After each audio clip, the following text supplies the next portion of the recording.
the SLC, the ALC, and the MLC, maneuvering in company.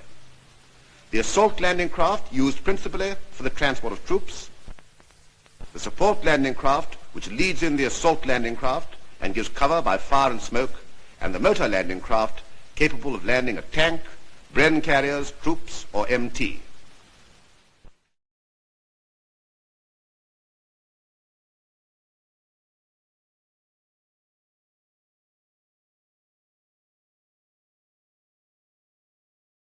This is the assault landing craft, the ALC, which is armored, has a crew of 5, and can carry 35 troops.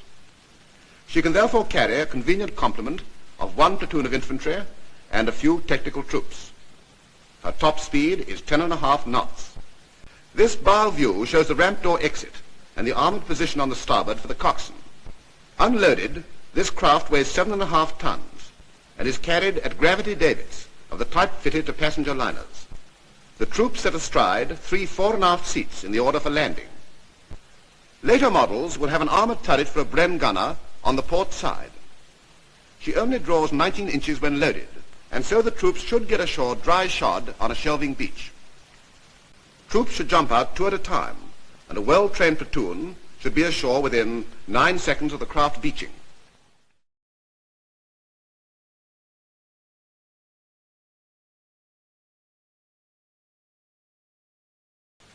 This is a support landing craft.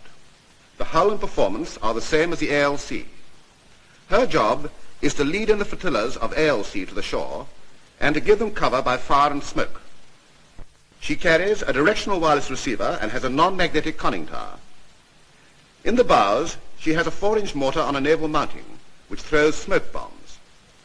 Further aft, 2 .5 Vickers HALA, 2 stripped Lewis guns, and right aft is a CSA smoke-making apparatus.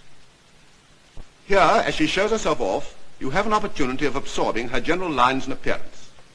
She is very well armed and equipped, and can give efficient account of herself in her role of leading the assault craft, in providing them with smoke screens, and in supporting the attack once it is launched.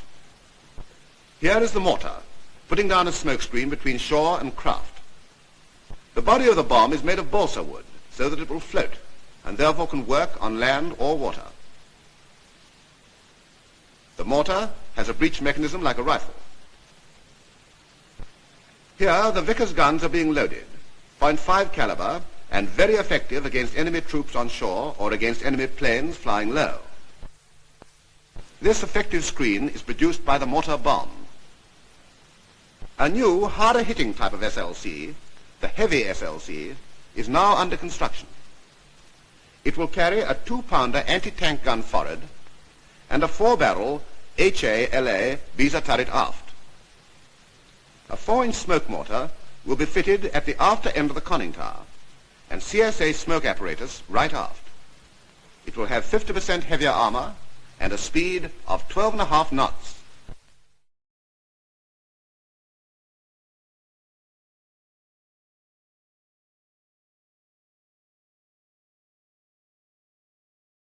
This is the motor landing craft, the MLC, the general utility craft in a landing operation. She displaces 19 tons, has a speed of 7.5 knots, and is easy to handle in spite of her awkward appearance. She can accommodate 1 tank, 2 Bren carriers, 100 troops, or a 3-ton lorry, and has a shallow enough draft to enable them to be landed dry shod on the beach. The shelter in the stern is to give the crew protection when going into and when hauling off a beach. The clear deck allows a space for 2 30-hundredweight trucks. The flush deck hatches you see aft are over the engines. The bulwarks, deck, ramp, and stern shelter are made of light, bulletproof plate. You can see the winch aft, which is used for raising the ramp and weighing the anchor. To see over the ramp, the coxswain can slide a hatch over his head and stand up high. Here the MLC beaches to allow Bren carriers to land. Tracked vehicles may have difficulty on loose shingle. They must take the beach head-on and keep going steadily. This time it's a 16-ton tank going ashore, the heaviest tank an MLC can carry. And now the cargo is 100 men with their equipment.